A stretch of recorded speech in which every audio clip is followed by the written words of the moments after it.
நேத்து பார்த்தீங்கன்னா, கூலி திரைப்படத்துல இருந்து ஏதாவது ஒரு அப்டேட் வெளியாகும் அப்படின்னு காத்துட்டு இருந்த ரசிகர்களுக்கு ஏமாற்றம் மிஞ்சியது. இருந்தாலுமே கூட படத்துல ஒர்க் பண்றவங்க யார் யார் அப்படின்றது குறித்த முக்கிய ஸ்டில்கள இந்த படக்குழு ரிலீஸ் பண்ணியிருந்தாங்க. நேத்து இந்த படத்துடைய இயக்குனரான லோகேஷ் கனகராஜ் அவர்களுக்கு பிறந்தநாள். இவருக்கு மட்டுமல்ல, இந்த படத்துல கெஸ்ட் ரோல் பண்ற அமீர் கான் அவர்களுக்குமே பிறந்தநாள். ஆகையால ஒரு சில புகைப்படங்களை வெளியிட்டு ரசிகர்களை சமாதானப்படுத்த பார்த்தாங்க.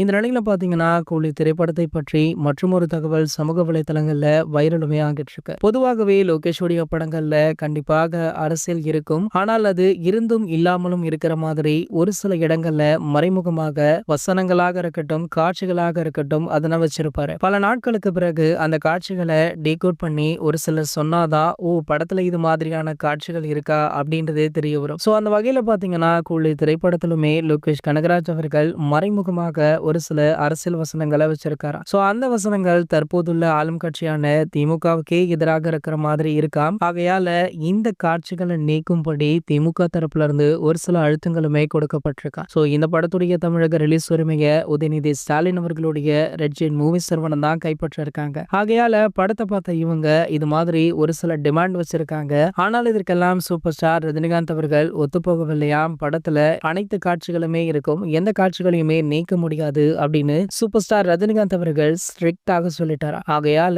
இந்த காட்சிகள் நீக்கப்பட்டு கூலி திரைப்படம் ரிலீஸ் ஆகுமா இல்ல அப்படியே ரிலீஸ் ஆகுமா அப்படின்றத வெயிட் பண்ணி தான் பார்க்கணும். இந்த சம்பவத்தை பத்தி நீங்க என்ன நினைக்கிறீங்க அப்படின்றத கீழே உள்ள கமெண்ட் செக்ஷன்ல கமெண்ட் பண்ணிட்டு நம்ம சேனலை மறக்காம சப்ஸ்கிரைப் பண்ணிக்கோங்க.